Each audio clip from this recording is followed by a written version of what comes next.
안녕하세요, 트래블튜브. 오늘은 현재 아베의 수상한 시간표 때문에 일본이 난리난 이유라는 주제로 이야기해보겠습니다.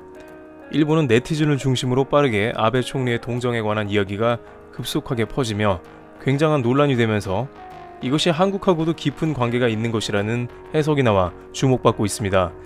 우선 총리 동정이라는 것은 아베 총리의 하루 전체 스케줄을 요약해 놓은 것입니다.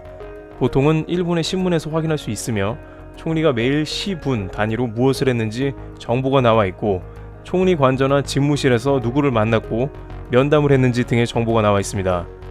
이런 총리 동정은 단순한 시간표 같지만 때로는 아베 내각의 주요 정책 혹은 앞으로의 방향 등을 엿볼 수 있는 자료이기도 합니다. 그런데 이 총리 동정에서 굉장히 의심스러운 부분을 시민사회에서 지적하게 된 건데요. 바로 19일에 후쿠시마 사고 첫 형사재판에서 도쿄전력 원전 경영진이 전원 무죄 판결이 내려진 것입니다. 피고인들은 지난 2013년 검찰에 의해 불기소 처분을 받았지만 이에 반발한 시민들에 의해 강제기소라는 제도를 통해 기소된 것입니다. 강제기소는 검찰이 불기소 처분한 사건에 대해 일반 시민 등으로 구성된 검찰심사회가 기소해야 한다고 의결할 경우 법원이 지정한 변호사가 피의자를 기소하는 제도입니다. 그런데 일본 시민들의 강력한 의지에도 불구하고 무죄 판결이 나오자 시민들은 법원 앞에서 부당하다며 항의를 했습니다. 그들은 왜 무죄인지 납득이 가지 않는다. 판결 이유를 들어봐야 알겠지만 아무래도 분하다며 성토했죠. 그런데 판결 이후에 일부 네티즌들은 판결이 있었던 오후 1시 이전에 아베 총리의 총리 동정에 뭔가 이상하다는 의견을 제기하기 시작합니다. 왜냐하면 아베 총리는 그날 아침 9시 35분부터 50분까지 오타니 나오토 대법원장을 만났다는 것입니다.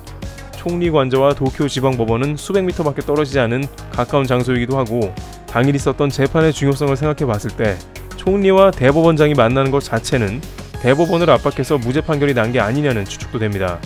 만약 실제 내각에서 대법원을 압박할 수 있다면 바로 이 점이 일본이 한국의 강제징용 판결에 대해서 억측을 부리는 것과 일맥상통한다는 것입니다.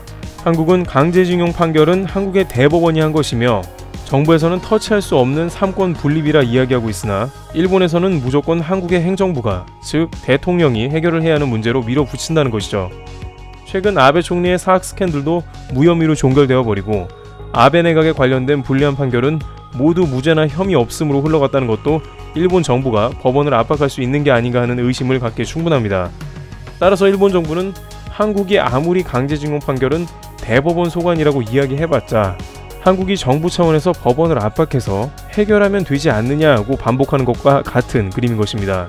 그렇지만 한국은 원칙 가운데 그것은 불가능하니 다른 방식으로 접근하자고 하지만 일본은 거부했고 수출 규제까지 한 것이죠. 물론 아베 총리가 대법원장을 만나 무슨 이야기를 했는지 알 수가 없으나 일본 네티즌들은 이러한 경우가 너무 많았기에 논란은 계속해서 되고 있습니다. 그러나 일본 언론상에서는 이러한 중요한 부분에 대해서는 보도가 되지 않고 있기 때문에 결국 이 문제도 그냥 넘어갈 것으로 전망되며 한국과의 풀리지 않는 갈등처럼 계속해서 지속될 것으로 보이고 있는 상황입니다. 트래블튜브 여기서 마치겠습니다. 감사합니다.